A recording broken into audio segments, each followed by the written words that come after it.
All right, I want to thank everyone for joining today's webinar. This is part of NASCA's quarterly webinar series, and past webinars can be found on NASCA's YouTube page. Today's topic is, what is NASCA? Our two presenters will discuss the association's history, its structure, and how you can get involved. I can't think of two people more qualified to be our presenters today. Tyler Brown works for the South Carolina Department of Natural Resources, and he is NASCA's president. Shana Joy works for the Washington State Conservation Commission. Shana is our past president. She also serves as the chair of the policy committee. I encourage everyone on today's call to remain muted throughout the call. There will be time at the end for a Q&A. And if you have questions, feel free to drop those in the chat at any time. Also encourage you to share ideas of things that you feel NASCA may do to help support you. So with that, I'm going to turn it over to Tyler and Shana. Okay, well, great. Well, thank you, Mike, and thank you, everybody, for joining us. And, we get this question a lot. I feel like as a board and as our members and as we go to various meetings is truly, what is NASCA and what is the value that NASCA brings to us as state conservation agency? So we felt like this was a very relevant topic coming up through the communications committee, which we'll discuss about a little bit later as well, and how to get involved with NASCA more. So we look forward to explaining more about us, the values we bring, and we hope it's a great dialogue and engagement between us as a board and an organization to our members. And Shana, I'm just going to toss it over to you.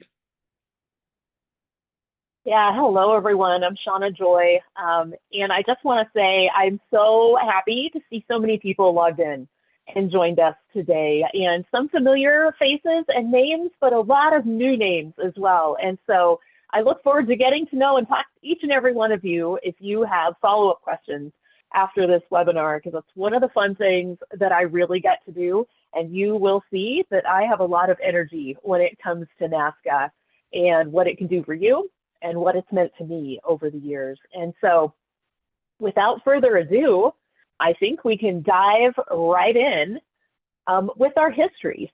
So where did NASCA come from?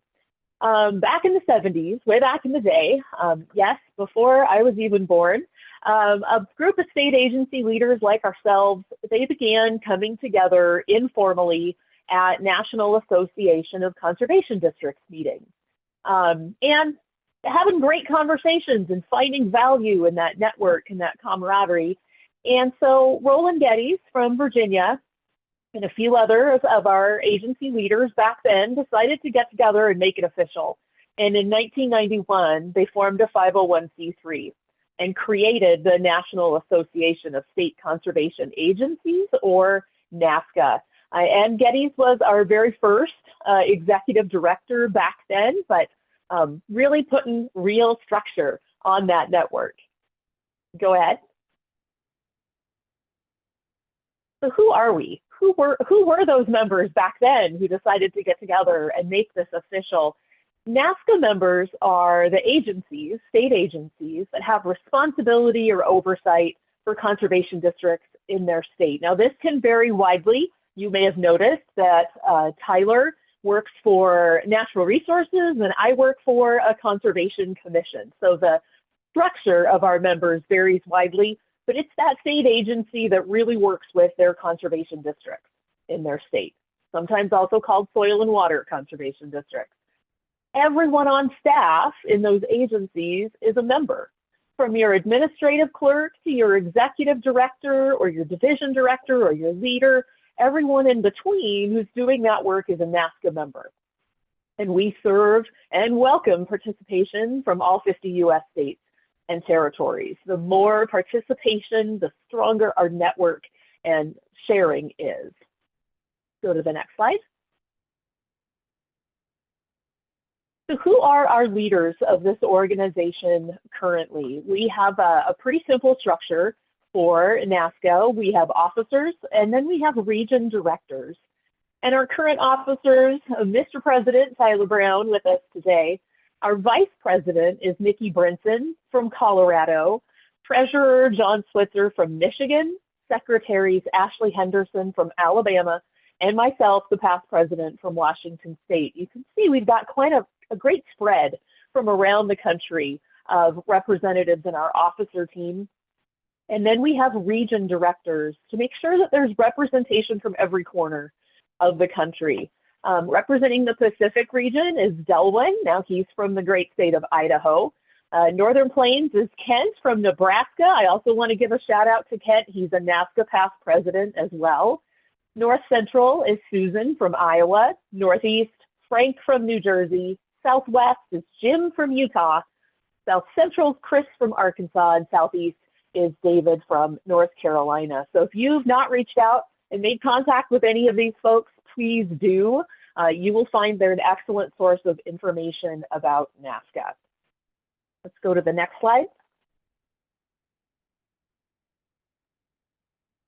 Okay, so I'm going to talk a little bit about NASCA committees and task force. So Shana was just talking about the makeup of our board and our executive committee and truly how diverse we are geographically from across the country, but also as well, each of us carry a little bit of different expertise in our respective arenas and in our states in terms of where we focus on.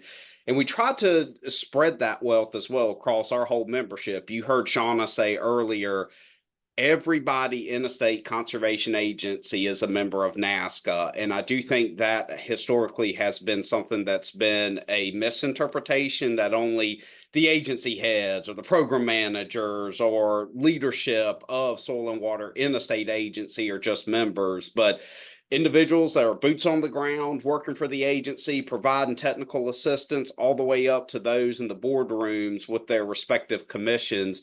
Everybody in between is a member. Really want to stress that, but also as well, there is value that you can bring. And that's where we look to our committees and task force to help us. So I'm going to go through each of these and just on a high level to explain what they are and what their purposes are for us. So we'll start out with the policy committee, and by our bylaws, that is chaired by our past president, which is currently Shana Joy, who's been presenting with us this morning. I can't think of anybody better to be chairing our policy committee, especially right now, because there are things that they look at in terms of federal legislation as well as state legislation. And here recently, we've been looking at, of course, farm bill recommendations, and all those are organic that come up through the policy committee that's then presented to the NASCA board of directors for approval that you can then find on our website as well. But the key thing about each of these committees is that there's representation from each region across the country, and we try to target individuals to come on to these committees who aren't sitting on the board currently or on the executive committee outside of what we have to by our bylaws in terms of various chairs that we have along the way. So we do try to pick those with those expertise in each of these, and policy is a great example of that as well, that we try to pull those who bring those subject matter experts in. Next is our communications committee, and that is chaired by the secretary of NASCA, which is currently Ashley Henderson of Alabama. And again, we have representation from every region. And here the communications committee is tasked with finding out ways of how can we better reach our audience and our members? How can we more effectively tell the story of state agency conservation across the country? And how can we share those resources in an effective manner, in an efficient manner? A great thing that comes from the communications committee that was an organic idea, these webinars of several years ago from when they got started, and the ideas of what should we cover come from input from you all, from the membership, that then goes to the communications committee that we then try to focus on to target to you all as well. Also, our finance committee, a very important committee that's chaired by our treasurer and John Switzer of Michigan, and they are charged with looking at the financial health of NASCA, our organization, ensuring we're staying on budget, and thinking not only just in the current fiscal year that we're in from a budgetary perspective, but also as well our financial health over 5, 7, 10 years as well. Lastly, we have an annual meeting committee as well. So each year, if you've not attended an annual NASCA meeting, I want to encourage each of y'all, book Duluth down, in your calendars for October. It'll be a great meeting. There is something for everyone in that meeting. And that is chaired by our vice president. And this year that's Nikki Brinson. And we also bring in our host state and as well as some others across the country to help formalize an agenda. What should flow look like? And what do we want to see topics covered that benefit both not only state sharing sessions, but as well as our business session that we cover in the directors. And by the way, I'm very jealous of all of you that get to sit in the state sharing session that's led by Ray Ledgerwood. That is truly exciting. I love to hear the clapping, but more importantly, I love to feel and see the ideas that come back to everybody's home state that's implemented. And that's truly where the power of NASCA is that cross blending there. And that annual meeting committee does a tremendous job at putting forward a great quality agenda meeting. So I encourage each of you all to look at coming to Duluth as well. Task force. So outside of our standing committees up above, those four with policy, communications, finance, and the annual meeting, there are often times that a special project may come up that requires a task force that we may solicit a small group of specific individuals to come together or regional representation to help resolve a question or an issue that may be coming up that we need to get addressed. One of those that comes to mind here of late has been a policy and procedures that we've been working on for the organization that we formed a special task force because it is a one-time project that we're working on. We brought experts in from across the country to help give us feedback that were long tenured NASCA members as to what should be our formal policies and procedures. So point to all of this is on the committees and the task force, there are ways to get involved. So if you have an interest in any of these committees, or if you see there's something in particular you'd like to see NASCA address through a task force, or maybe even looking at forming a more formal reoccurring committee, please let us know. Because again, we work for you all, and that's what we want to do is make sure we're bringing the best value, but that you all have a seat at the table to drive us as an organization from a grassroots perspective, just like your soil and water districts do locally. Next slide. So how to get involved. I talked about the NASCA committees and the representation from all the 7 regions from across the country. Please let us know if you're interested. We will try to find ways to get you engaged, involved, and to provide input. Oftentimes, we look at sharing that around throughout regions for those various committees and task force. So trust me, there is a place for you. Attending the annual meeting, I was talking about that earlier. I'm not going to harp on that too much more, but there is no doubt I get more value attending those the annual meetings each and every year. Another thing that we started doing as well is doing biannual region calls. So whatever region you're in, get with your area and region director. That list that Shana showed earlier with the presentation, and feel free to reach out to them. Their contact information is on the NASCA website. So just go to nascanet.org and you should be able to find it right there and be able to reach out to them and ask them when you can join in on that biennial call. And a lot is discussed there between committee updates, ideas between the regions and the states. And while there's a lot of great things that I purposefully steal from the great state of Washington and Shana, there's nothing more that I can share and get more value out of than my neighbors in North Carolina, Georgia, Florida, and Alabama in the Southeast, and that can be applied even in your region as well. So that's a great way to get policy updates, organizational updates, and as well as that interstate collaboration across lines as well there.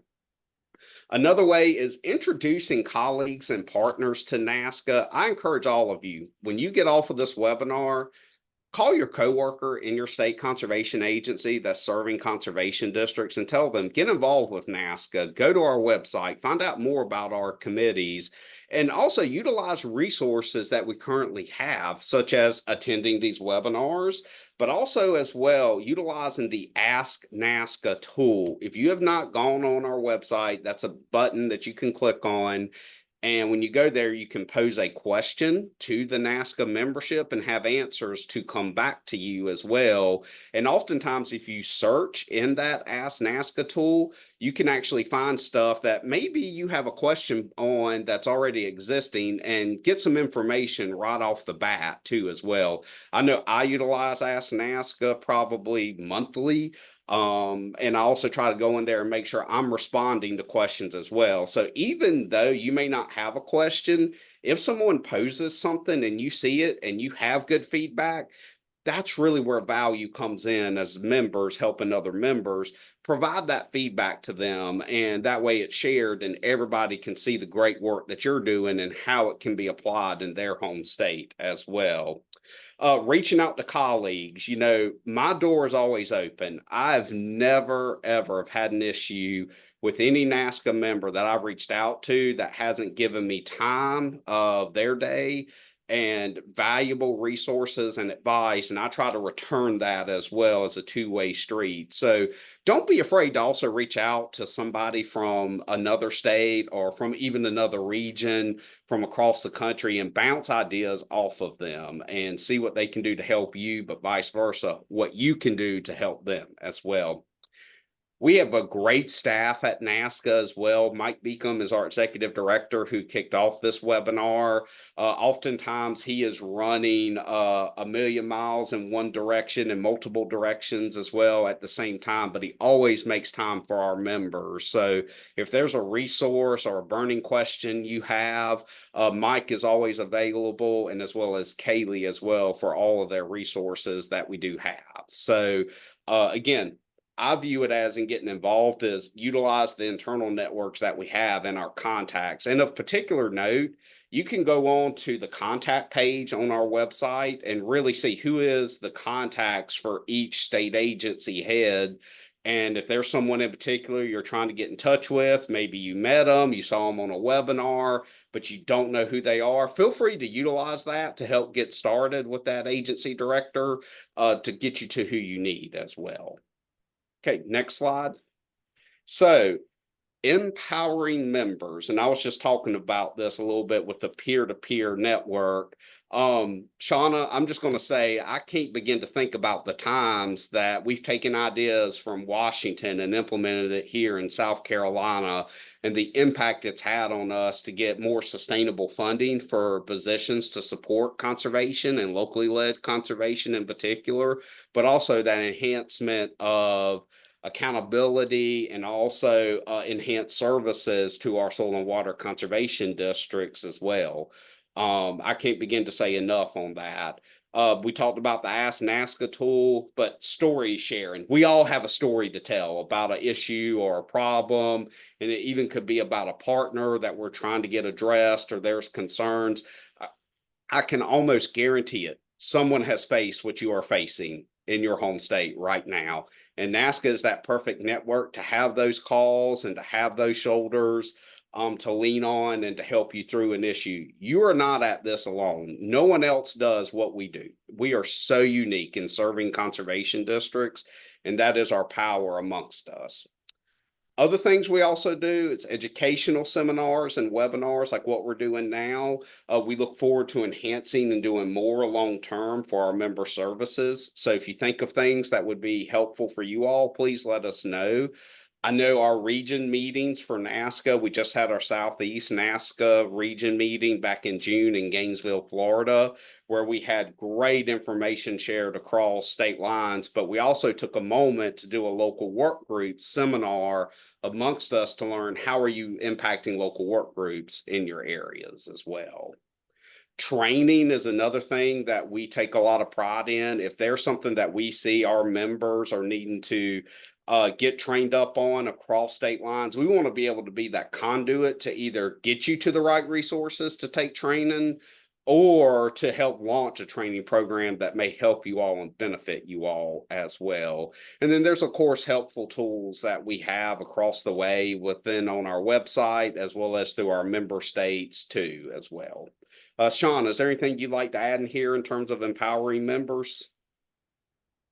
Yeah, I would just say here in Washington, we actually include attendance at the NASCA annual meeting as a required training for our regional managers, our field staff, because getting up in front of your colleagues, your coworkers, it's the best audience you could possibly have to practice your public speaking skills, to show off your PowerPoint skills, to learn how to speak to what's going on in your state and pick up all the great tips and techniques and lessons learned from colleagues around the country. So we actually include that as required training, and it's probably the most valuable thing that our staff go to every year is the annual meeting. And I also want to say, we move that meeting around the country.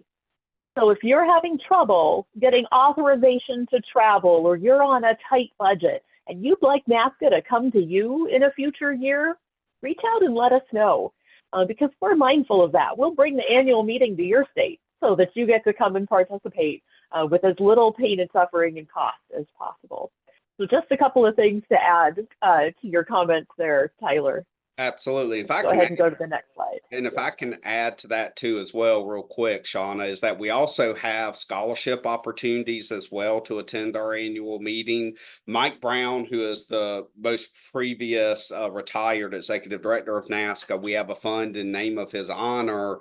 So if you're interested in tight on cash, is what Shauna has said, please look to that as an opportunity. There is an application on our website, but funding resources are available there too. Great reminder, Tyler. Thanks so much. And so we'll move into influencing conservation. So our motto at NASCA is empowering members and influencing conservation. And I just want to say, this is a photograph of Tyler Brown and Lewis in senior leadership at NRCS. And Tyler's a hands talker. I'm kind of surprised you haven't done it on the webinar today, Tyler, but you are not, in fact, about to punch Lewis from NRCS. This was just a moment of hands talking there, but it's a great photo that really illustrates how we connect frequently with our core partner leadership and have really frank and open conversations to represent what we're hearing and seeing from NASCA membership as both great things, what's going well, and most importantly, what's not going well. We're not shy about bringing those things up and working hard to have some influence with conservation. And so Tyler mentioned our policy committee.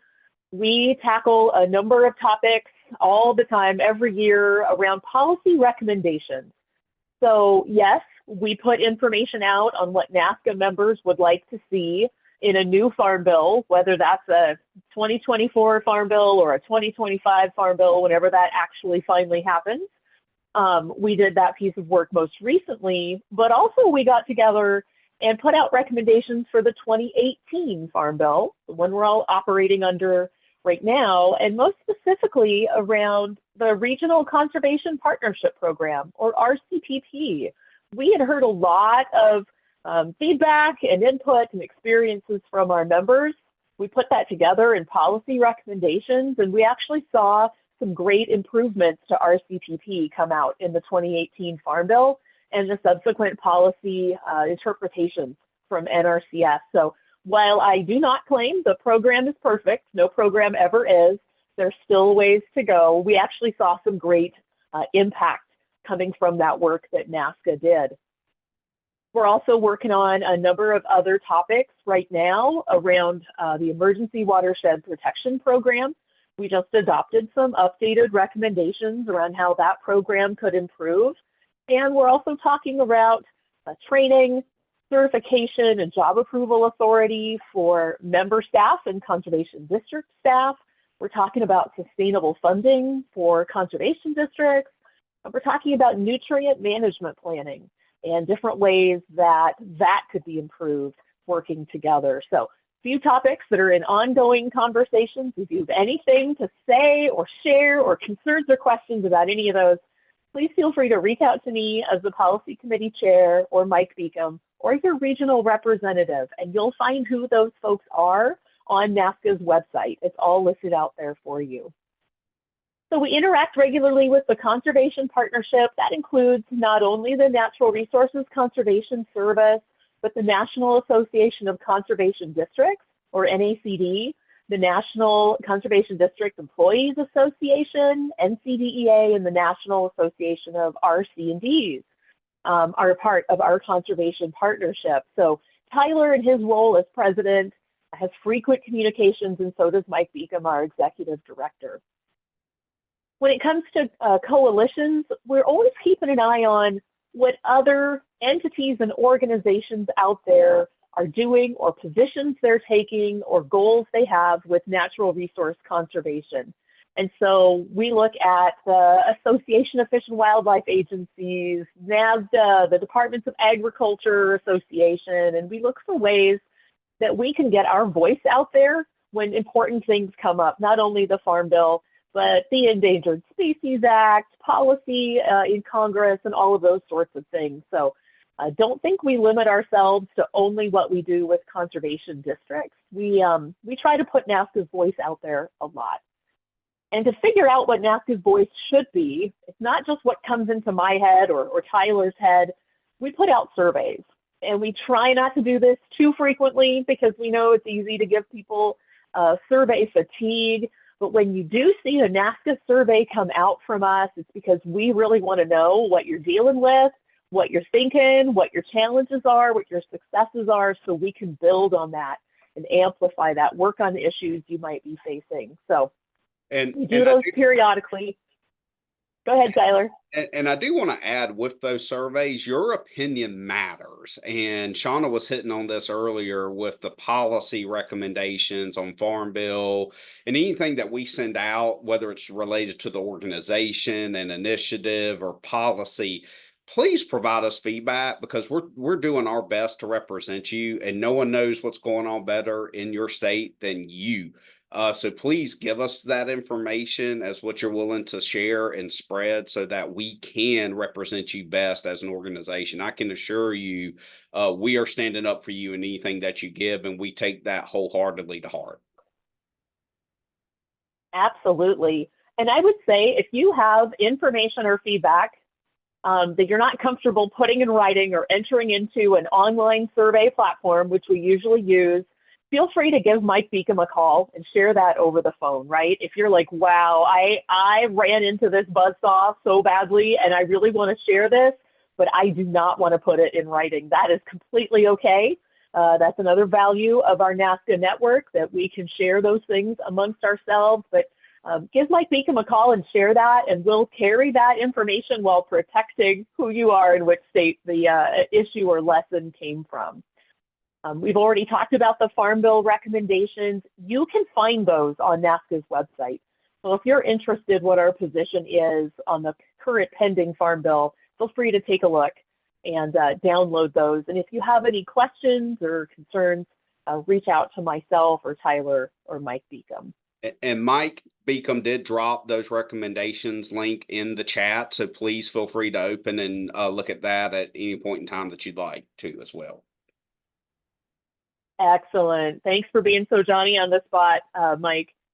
Let's go ahead and move on. So I want to share a little bit about how I came to be involved with NASCA and what NASCA has meant to me over the evolution of my career. So back in 2008, 2009, I took a new job at the Alaska Department of Natural Resources, and one of my other duties as assigned was deal with those conservation districts. And oh, by the way, there's this 5-member board of political governor appointees that are supposed to provide feedback on conservation in the state. There was no information passed on. There was no historical context, not really any files I inherited. And so, like many of us, when you get a new job, you start digging through things and doing research and peeling that onion of information and trying to figure out what you're supposed to be doing and how you can do it well. And I was in that position for about 3 months or so. And I got a very interesting phone call one day from NASCA's former executive director, Mike Brown. And he said, "Hey, I'm Mike Brown, and I'm coming to Alaska, and I think we should meet up." My first thought was, who the heck are you? And what the heck is NASCA? And why should I care? I'm trying to figure out my job, right? And I thought, oh, okay, all right, fine. So, we met for breakfast, and Mike brought along 4 leaders from NASCA at the time, from all over the country. And they happened to be in Alaska for recreational purposes, but took the opportunity to come and spend some time with me. And I think we had a 3-hour breakfast. They were shooing us out of the restaurant by the time we finally left. And I was intrigued. And so I went to that year's NASCA annual meeting, which happened to be in Montana. And I was hooked at the depth of experience and knowledge and professionalism and wisdom that I could access in that group. And when I went back to Alaska after that annual meeting, I knew exactly what I needed to do with those conservation districts and ways I could do it in other states I could look to, so I didn't have to reinvent the wheel. And before you knew it, I was in that job for 5 years, absolutely loved it, and still remain connected to leaders in Alaska today and the conservation districts up there. And that's actually what brought me back to Washington State. So I'm a native of Washington State, taken a little adventure off in Alaska there, but that led me back to the State Conservation Commission here, which even though I grew up here, I never knew it existed. Little agency, small and mighty. And now I absolutely love what I do. I work with 45 conservation districts now. I've been absolutely honored to serve as NASCA president 2 different terms. And really, I was a horrible public speaker when I got started in my job, and all of the practice and encouragement and help that I've gotten from interacting with NASCA has really made me who I am today. So if you're thinking to yourself, oh my goodness, I don't want to get up in front of people, I don't want to talk, I'm too nervous to make a call or an email or share, reach out and use NASCA, because you will find the very best people are doing this work across the country, and we share shamelessly and shamefully things to avoid, things that are successful, and just support for our network of professionals. So that's my NASCA story. That's a little bit about what NASCA has meant to me and why I'm so proud to serve NASCA in any way I possibly can today. Tyler, why don't you tell us a little bit about your story? Well, it's interesting. 5 years ago, when I started in this role as the Conservation District's program manager with DNR and serving conservation districts, I was extremely overwhelmed, as we all get whenever we first start out in our conservation districts family here. But my predecessor, Mark Cribb, who was a past president of NASCA himself, had told me as I was transitioning in that he highly recommended that I attend NASCA meetings, get involved. He said, listen, it's up to you in terms of the level of engagement you want. But there is no doubt it had an impact on me in service to districts and help in my role. And he was right. I'll never forget going to Lexington, Kentucky in 2019 to my first NASCA annual meeting, not knowing what to expect, not knowing if I would be embraced. And the minute I walked into the directors meeting and the business meeting, folks I had never met before were lining up to shake my hand, pass me a business card, and say, whatever I can do to help you be successful in your state, please give me a call, shoot me an email. And that it was at that moment there that I realized not only am I being surrounded by commensurate, like-minded professionals that do what I do, but I'm being surrounded by friends as well.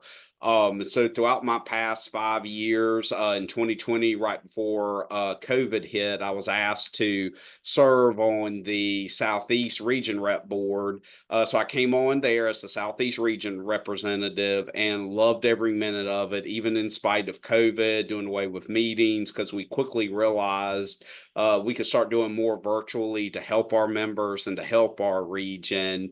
And then, of course, through peer pressure, and I believe it was you, Shana, so I'm going to look at you on this. I was encouraged to run on the executive board and get into the secretary's position, then moved up to vice president, and currently am sitting as president. And truly has been the opportunity of a lifetime to, one, serve you all, interact with you all, and most importantly, represent your best interest, whether it's in DC, whether it's to our partners. That's what all this is about. But more importantly, with my story, it's my team story in South Carolina and what I see in the growth and development of each of my team members that they bring back as well. And I view that as a part of our impact and our story together with NASCA, as well as the impact that they're having, the growth in their careers and professionalism. And gosh, that just gets me so excited anytime I think about NASCA as well. So can we go to the next slide, please? And that's really my story. So we talked a lot about what is NASCA, what do we offer, how to get involved. But I want to go through what NASCA is not. One, we are nonpartisan, just like you all are across the country, and serving conservation districts are nonpartisan. We at NASCA remain steadfast in being nonpartisan as well, because we all work for different governors. We all work in different branches of government, but we also have to work with everybody across this country to represent those interests, not only on the state level, but also on the federal level as well. So we keep politics at bay when it comes to NASCA and representing you all. So we're not putting any member in sort of jeopardy whatsoever with their administrations. Also, as well, we are not driven by outside influences. And what I mean by that is, while we partner with a lot of organizations and we have a lot of other groups that come to us, who drives us is you as members. Even though we hope that we align with our major partners, NRCS, NACD, the Employees Association, at the end of the day, if it's not in the best interest of our members, if it's not in the best interest of our organization to align with those, we will depart from those. And we're perfectly fine doing that, because it's about representing you all and us, not about jumping on the bandwagon whatsoever. And that's something I'm proud of that we do at NASCA, and that we stand firm on that each and every time as well. Shana, do you want to go into these next couple here? Yeah, I don't know how many of you have been solicited by other organizations that would like you to become dues-paying members and donate. Oh my goodness, right? The amount of mailers and things like that can just drive you bonkers. And that usually drives people the other way, at least in my experience. NASCA is not pushy. We are not pushy at all. What we really want is just your engagement, your participation. Come and join the network and share and learn and add to the brain space, add to the idea power. Get your voice out there of what's going on in your state. Yes, we do have ways to pay dues because we are an organization that needs to function, and we have a couple of staff that we pay, but we're not pushy. So while we set dues at a certain level, if you can only pay less than that, great. You'll find that all of the information on our website is open. You can use the Ask NASCA tool without having to pay to access that information, and you can reach out to any of us at any time, and we are more than happy to help you. We're not going to end the conversation with, don't forget to put that check in the mail. That's not going to be NASCA, okay? And I want to stress another thing here too. And this was going back to my experiences with NASCA and others that I've talked to. It's not a good old boys club. Now, nothing at all whatsoever against the male of our species out there or any other self-identifier, but that's a phrase that you've heard a lot. I'm sure you all have heard this a lot in the natural resources and science fields, as it was dominated by white males for years and years and years. That's just the way it was back then. NASCA has been a fantastically welcome, open, inclusive, nurturing, and mentoring organization. And we had our first female NASCA president, I think, back in 2009 or 2010. And we've had many, many women in leadership roles on our board and on committees ever since. And we strive to be as open and welcoming as possible to anyone, whether you are a Smurf, a Martian, however you self-identify, whatever form of fantastic, unique human you are, come on down. We want to get you excited and involved in natural resource conservation with conservation districts, and the more the merrier. So if you may have been looking at other professional associations or organizations out there and wondering if you were going to be welcome or if you would be happy joining that group. Please don't be concerned about NASCA. As a young woman, I went to many different organizations trying to figure out where I could fit and get mentorship, and found that I was the youngest person there by a lot. I'm dating myself a little bit here, but when I came to NASCA that first time, I was just welcomed into the fold and nurtured and mentored and treated like with respect and for the professional that I was. So I want to encourage all of you and your staff and your colleagues, please don't think that's a concern or that you'll have a bad experience with NASCA, because you just won't. Our leadership is tremendous around this. So I want to stress how we're not pushy and we're not a good old boys club. And whatever your beliefs are politically, you're not going to have a problem with that with NASCA either. We respect everybody's viewpoints. We might have a few spicy conversations once in a while, but they're all in good fun and very respectful, and we're not driven by outside influences. So did I miss anything that we should add there, Tyler? Anything you'd like to No, add? and I think actions speak louder than words. And we as an organization, we are an organization of action. And what Shauna's talking about, look at the composition of our board. We want diversity, not only in the sense of who you are, but the ideas you bring forward too as well. So we embrace and we want your ideas, your representation, and your engagement in NASCA.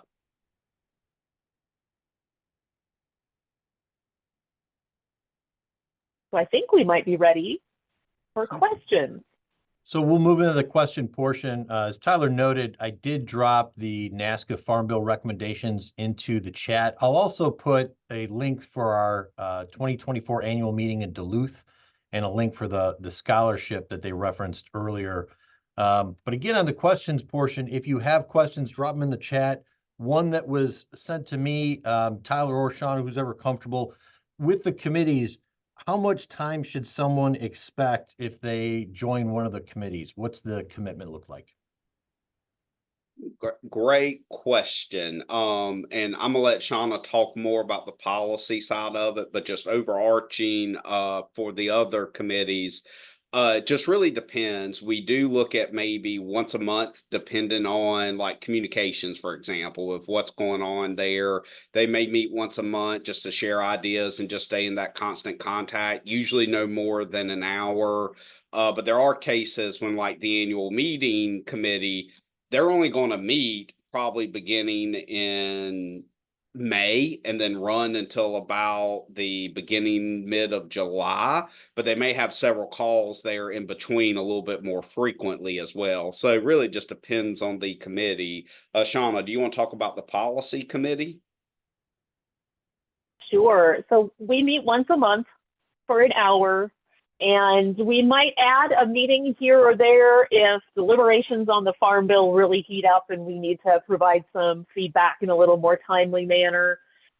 If you have more time to give, or you're really passionate, or you have a lot of information on a particular topic, we might ask you to, put together a paragraph on the topic or something like that to toss out to the committee. But it's really the amount of time that you're able to give. But that minimum is an hour once a month. Very good. I'll share that. Go ahead, Tyler. I'm sorry. Sorry. And I just want to say we are very conscious of time as well. So if we see we're hitting on that hour mark, we know a lot of us have very tight meetings and schedules. So we do try to be respective. We want to make it impactful, but we also too want to be respective of your time as well. So I do want to make that note. Lisa from Oklahoma dropped in the chat. Can't express how fantastic the shared staff sharing session is at the annual meeting. If you have an opportunity to attend, participate. And Lisa is one of our leaders and a longtime attendee of those. But again, feel free to reach out to any of us on that for more information and what's coming up in Duluth. Another question here on partnerships. How often do you engage with federal partners on programs available to state agencies?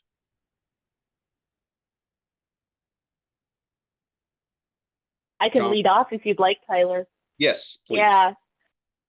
And I'm going to ask you to fill in too, Mike, because you do an awful lot of interaction at the leadership level with our core partners as well. So as NASCA president, we have periodic in-person partnership meetings that happen at our annual meeting and our core partners' annual meetings and board meetings as well. We take that opportunity to get together in person. And those are typically at least quarterly, but there's also, I think, monthly or even weekly sometimes, Mike, interactions that you have with staff leadership at other organizations. Do you want to talk a little bit about frequency there? Sure. So the conservation partnership that Shana talked a little bit about earlier, that group, NACD and NRCS folks, we have a weekly call, but we also participate with NRCS leadership, with the chief once a month, and the region cons once a month. And then, for example, Tyler and I attended the national leadership team meeting the week before last in Philadelphia for NRCS, and our partnership was there. So regular engagement with that core partnership, but also for me personally, a lot of other groups, and that's something we're looking at more. And I think our leadership and our members engage frequently with some of our folks at the federal level. And one thing I'll add is this is truly ongoing for us in terms of our partnerships and what we do in the discussions and the dialogue. So if there ever is something that you feel like you won't address from your state, or if you have a question about in terms of funneling programs on the state level, if there's something specific you don't see that we're addressing, please let us know, because I can assure you within a month we'll have that dialogue with somebody at that point.